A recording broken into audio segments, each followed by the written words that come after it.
Alors je fais un appel à tous nos intellectuels, à tous nos religieux, quelle qu'elle soit leur religion, tous les églises, tous les mosquées, tous les synagogues, les prêches ne doivent être que pour la justice, que pour dire ça suffit.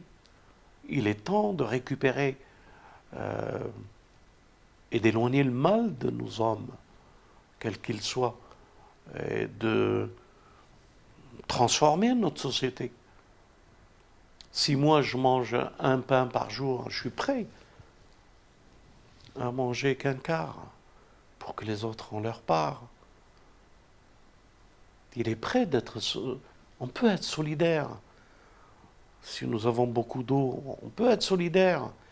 Euh, Prendre juste ce qui est nécessaire. Imaginons que nous sommes dans un désert. Nous prenons quelques gorgées pour que les autres puissent avoir une gorgée. C'est le minimum. C'est le minimum un humain. On est des humains. On n'est pas des bêtes.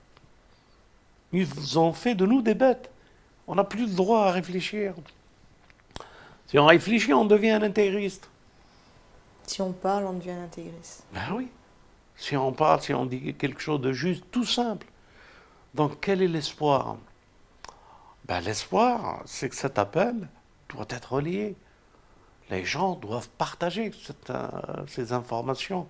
Qu'il est temps qu'on commence aujourd'hui d'être solidaires. Imagine-toi qu'il y a quelque chose de catastrophe qui touche la France.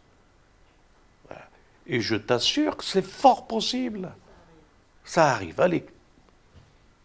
Mais où vont-ils ces Français? L'Europe est touchée. Il n'y a que l'Afrique pour vivre. Eh bien, on partira tous en Afrique. Mais là, on sera solidaires. Pourquoi attendre? Tu verras le dessin que prépare notre humanité. La main qui est au-dessus de tout. Vers quel monde nous allons? Et c'est le monde que je décris. Qui sera l'espoir de certaines personnes, de certains déshérités.